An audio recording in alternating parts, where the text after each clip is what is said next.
کہ حدیث میں نبی کریم سرورت عالم صلی اللہ علیہ وسلم نے ارشاد فرمایا کہ دو بھوکے بھیڑیے اگر کسی بکریوں کے گلے میں چھوڑ دیے جائیں، بکریوں کا گلہ ہے اور دو بھوکے بھیڑیوں کو اس میں آزاد چھوڑ دیا جائے، تو وہ جتنا فساد مچائیں گے اس بکریوں کے گلے میں، یعنی جتنی تباہی مچائیں گے، اس سے زیادہ انسان کے دین پر تباہی لانے والی دو چیزیں ہیں، ایک مال کی محبت اور ایک جاہ کی محبت، یعنی دوسروں پر اپنا تسلط جمانے اور دوسروں کے اندر مشہور ہونے اور دوسروں کو اپنا قائل کرنے اور مداح بنانے کی فکر۔ تو یہ جب انسان کے دل پر چھا جاتی ہے تو وہ اس کے دین میں اتنا فساد مچاتی ہے جیسے کہ بھوکا بھیڑیا بکریوں کے گلے میں گھس کر بکریوں کو کھائے گا اور فساد مچائے گا، اس سے زیادہ فساد یہ چیز مچانے والی۔ تو اسی حب جاہ کا ایک نتیجہ یہ ہوتا ہے کہ وہ دوسرے کا مذاق اڑاتا ہے، دوسروں کی برائی کرتا ہے لوگوں کے سامنے، تاکہ لوگ جو ہیں یہ سمجھے بھئی یہ بڑا پاک صاف آدمی ہے۔ تو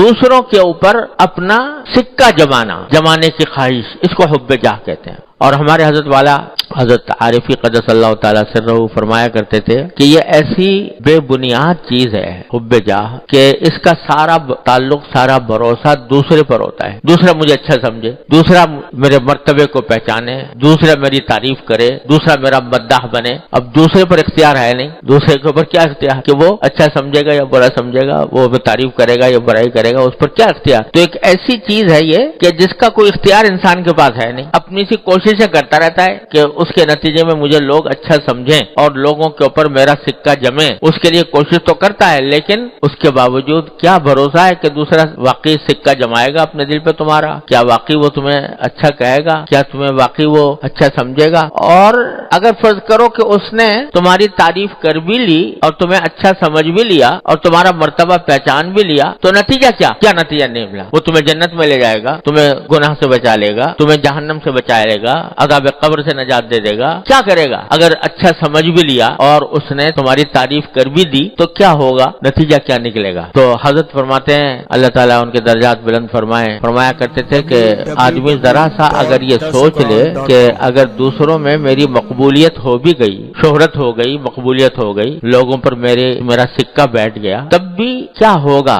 آخر میں جا کر کیا نتیجہ نکلے گا؟ تو حضرت ایک شعر پڑھا کرتے تھے، واقعی بڑا حکیمانہ شعر ہے، آدمی اگر اس کے اوپر غور کر لے تو کبھی بھی دوسروں کی تعریف کے پیچھے نہ پڑے۔ حضرت یہ شعر پڑھا کرتے تھے کہ سرد ہو جاتی ہے حب جاہ دنیا جس کے بعد، سرد ہو جاتی ہے حب جاہ دنیا جس کے بعد، ایک ذرا سی بات ہے اے دل کہ پھر کیا اس کے بعد، ایک ذرا سی بات ہے اے دل کہ پھر کیا اس کے بعد۔ یعنی اگر یہ سوچ لے آدمی کہ اگر سارے مخلوق جو ہے فرض کرو میری تعریف کر رہی ہے اور مجھے اچھا سمجھ رہی ہے، بڑا سمجھ رہی ہے، اس کے اوپر میرے قابلیت کا سکہ جمع ہوا ہے، میری سخاوت کا سکہ جمع ہوا ہے، تو ہوگا کیا اس کا نتیجہ؟ پھر کیا اس کے بعد؟ اللہ بچائے۔ تو آدمی یہ سوچے کہ کیا یہ لوگ جو تعریف کر رہے ہیں یہ مجھے عذاب قبر سے بچا لیں گے، جہنم سے بچا لیں گے؟ اگر فرض کرو یہ تو تعریف کرتے رہیں اور وہ بہت تمہاری اچھائی بیان کرتے رہیں اور اللہ بچائے قبر میں جا کے پٹائی ہو رہی ہو، تو کیا نتیجہ اس تعریف کا؟ اور حدیث میں آتا بھی ہے کہ بعض اوقات ایسا ہوتا ہے کہ کسی شخص کا انتقال ہوتا ہے، وہ اللہ تعالیٰ کے ہاں مبغوض ہوتا ہے، وہ بندہ، اس کا انتقال ہوتا ہے، تو اس کے جو پیچھے رہنے والے ہیں وہ اس کو رو کر کہتے ہیں کہ یہ بڑا سردار تھا، یہ بڑا خوبیوں کا پہاڑ تھا، وغیرہ وغیرہ، اس کی تعریفیں کر رہے ہوتے ہیں۔ اور قبر میں اس کو عذاب ہوتا ہے اپنے اعمال کی وجہ سے، اور جب عذاب ہو رہا ہوتا ہے تو جو لوگ کہہ رہے ہیں کہ یہ بڑا سردار تھا، تو فرشتے اس کا ایک اور لگاتے ہیں اور لگا کر کہتے ہیں کہ تو ہی تھا وہ سردار، اور وہ کہہ رہے ہوتے ہیں کہ یہ خوبیوں کا پہاڑ تھا، تو فرشتے اور لگاتے ہیں اور کہتے ہیں تو تھا وہ خوبیوں کا پہاڑ جس کو یہ لوگ کہہ رہے ہیں۔ تو ایک ذرا سی بات ہے اے دل کہ پھر کیا اس کے بعد؟ اگر مخلوق کی تعریف کا اول تو کچھ بھروسہ نہیں، آج تمہاری بات پسند آ گئی ہے اور ان کو اچھی لگ رہی ہے، تمہاری تعریف کریں گے، ذرا ان کی طبیعت کے خلاف کچھ کام کر گزرے تو وہی تمہاری برائی شروع کر دیں گے، کچھ بھروسہ نہیں کس وقت۔ تو ایسی چیز کے پیچھے پڑنا جس کا سارا دارا مدار دوسرے پر ہے، اپنے اختیار سے باہر ہے، اس کے پیچھے آدمی پڑے اور اس کی وجہ سے اپنی آخرت تباہ کرے اور گناہوں میں مبتلا ہو، یہ کتنا بڑی بے وقوفی اور حماقت ہے۔